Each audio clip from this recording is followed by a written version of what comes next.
Unfortunately, not every wrestling performer looks out from day one and gets given a character that propels them instantly to fame and fortune. I mean, think about your favourite wrestler for a second. Were they always this tremendous, or have they become so through an artful alteration of their gimmick? Maybe they changed their style, maybe they became a more well-rounded performer, or maybe they just decided to be so outrageously brilliant that WWE could deny them no longer. Whatever the case, the road to winning the hearts of the WWE Universe can be as long and painful as a Brock Lesnar title reign, and more often than not, it's a road that's paved with bad behaviour and some truly horrendous gimmicks, or sometimes both if you're really unlucky. But despite the odds being well and truly stacked against some performers, it doesn't necessarily mean it's impossible. I'm Adam Nicholas, and these are 10 wrestlers we had to hate before we could love. Number 10, Dolph Ziggler. Nick Nemeth already had a reputation as a quality worker back in the noughties. He'd been a peripheral part of Chavo Guerrero's Kerwin White phase back in 2005. Hey, I'm Latino Bob Holly, and I like golf. Yuck. And when that angle died, Nemeth was sent back to OVW, where he became a member of the Spirit Squad a year later. Despite the Spirit Squad being the human form of the poop emoji, Nemeth was probably the most talented of the cheerleaders, although that's basically saying he's the least blind out of Stevie Wonder, Andrea Bocelli, and Ray Charles. No offense if you're watching, chaps. Ultimately, that angle would die too, although not before a career highlight when the Spirit Squad were literally shipped back to OVW, courtesy of D-Generation X. Nemeth would eventually be repackaged as Dolph Ziggler, a sycophantic new guy whose backstage presence and constant handshaking irked the company's veterans, which in turn was designed to irk the fans. I mean, as far as bad ideas go, giving someone the I'm a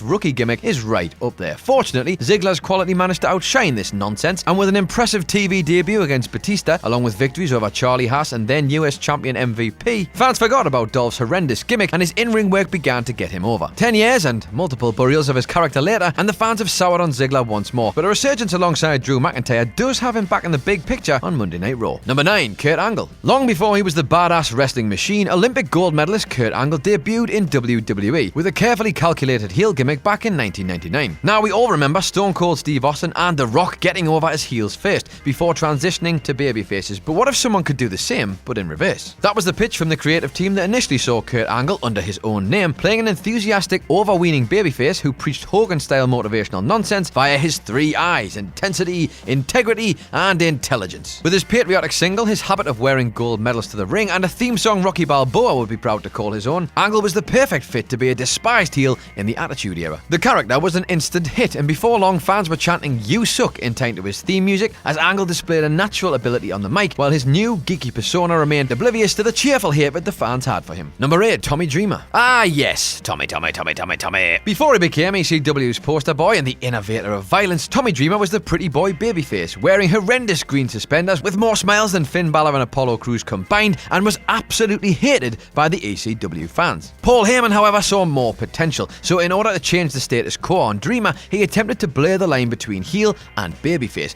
putting Dreamer in a Singapore cane match with ECW's resident violent psychopath, the Sandman. Tommy would lose the match and took a post-match punishment of 10 lashes, but rather than walk off with his tail between his legs licking his wounds, he took the Edgar from Men in Black approach. More, give me more. This act of defiance from Dreamer began the first turning of the tide with the ECW fans, a tide which would escalate into a full-on tsunami of support after his brilliant feud with Raven. From that moment on, Tommy Dreamer was ECW. Number 7, John Hennigan. The man who has more Johns in his repertoire than a public bathroom, John Hennigan was a university dropout who landed himself a developmental contract with WWE in 2002 after winning Tough Enough Season 3 alongside the late Matt Cappotelli. After a brief stint in Ohio Valley Wrestling, Hennigan debuted on Raw in March 2004 under the name Johnny Blaze. And yes, as you can imagine, that was absolutely not okay, because copyright is a thing, and so is this guy. The next week, Hennigan was renamed Johnny Spade, talk about a burial, and then 3 weeks later, working as the on-screen protege of then Raw general manager Eric Bischoff, he would be dubbed Johnny Nitro. Johnny Nitro, get it? Nitro was despised by fans and performers alike in the Golden Boy role, but would find himself back in OVW after just 3 months on the main roster, until he reappeared in 2005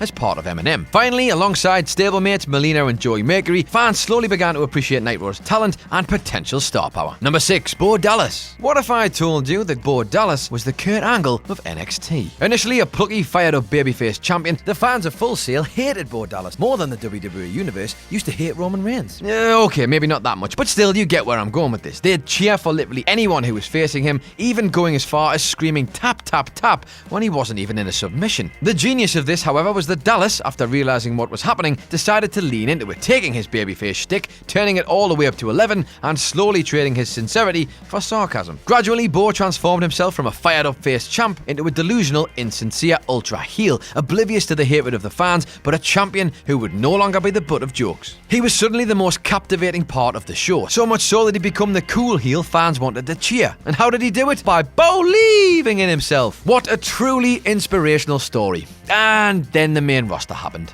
Ugh. Number 5, Bayley. When Bayley first started on NXT, she was portrayed as a childlike girl who'd get excited about wrestling, but ultimately lose her matches through naivety and stupidity. Okay, let's get it straight here. Bayley was not popular. She was basically tolerated, if that, and the worst part was, despite being insufferable as a character, they managed to make you feel awkward about finding her insufferable. But much like Bo Dallas, NXT's slow-burning character development would see Bayley become a force far greater than anyone could have anticipated. They built her gradual strengthening of character into her storylines. She lost, she got beaten up, she was betrayed and humiliated by her friends, and then she lost some more, just for good measure. However, unlike 80% of main roster turmoil, this one would have a payoff, and gradually Bayley's backbone was stiffened. She got wise to the people, she got wise to the game, and she got wise to the world around her, but managed to keep her core values of just being a really nice person. She would become an insanely popular character in NXT, with her eventual title victory being perhaps the most cathartic in the Yellow Brand's history. And then main roster. Bayley. Oh no, main roster, please, don't take my Bayley, please, no!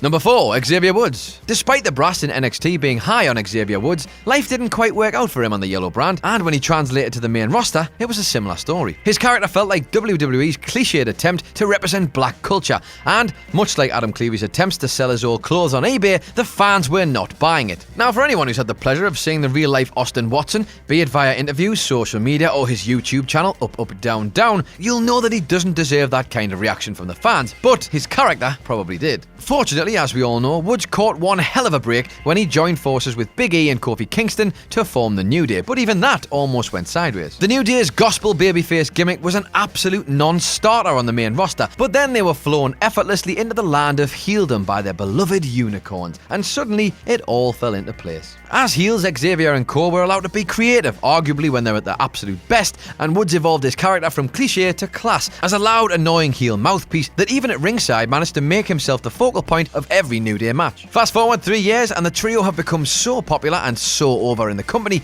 that in the current landscape you can reference unicorns, trombones, bootios and pancakes without even batting an eyelid. Number 3, Corey Graves. In NXT, Corey Graves was considered to be good across the board, but perhaps not quite possessing the greatness that peers Adrian Neville and Sami Zayn were both partial to. As such, the Full Sail faithful weren't exactly devastated when his career was abruptly ended after a number of concussions, but that would all change when an E60 Behind the Curtain TV special aired on ESPN and his real-life persona was shown in the human light. Matthew Polinsky had a wife, he had kids, all he'd ever wanted to do was be a wrestler, and now that was all being taken away from him. With that, in the most backwards way possible, Corey Graves was now finally over with the fans, and was offered a 2-year contract as NXT's new announcer. While Graves the wrestler may have only been good, Graves the commentator was great, and his rise to being one of the top announcers on both Raw and SmackDown quickly followed. Number 2, The Rock. To think that the man who was once the recipient of Die Rocky Die chants would become the most electrifying man in sports entertainment is absolutely mind-boggling. A sign of the times, Rocky Maivia was not well received by fans in the Attitude Era. The character was dated, the landscape was changing, and the audience had grown tired of saying their prayers and eating their vitamins. And to be fair, who can blame them? The cheesy grin, the fan high-fiving, the disproportionate reactions, and a terrible finisher ensured that Maivia would be one of the first and arguably most famous casualties of the Attitude Era. But if that was the egg we had to crack to get the delicious omelette that was The Rock in 1998 and beyond, then maybe Die Rocky Die wasn't so bad after all. The Great One would take all of the negativity, dust it off, turn that some sideways, and stick it straight up our candy asses, turning himself into one of the greatest wrestlers the industry had ever seen,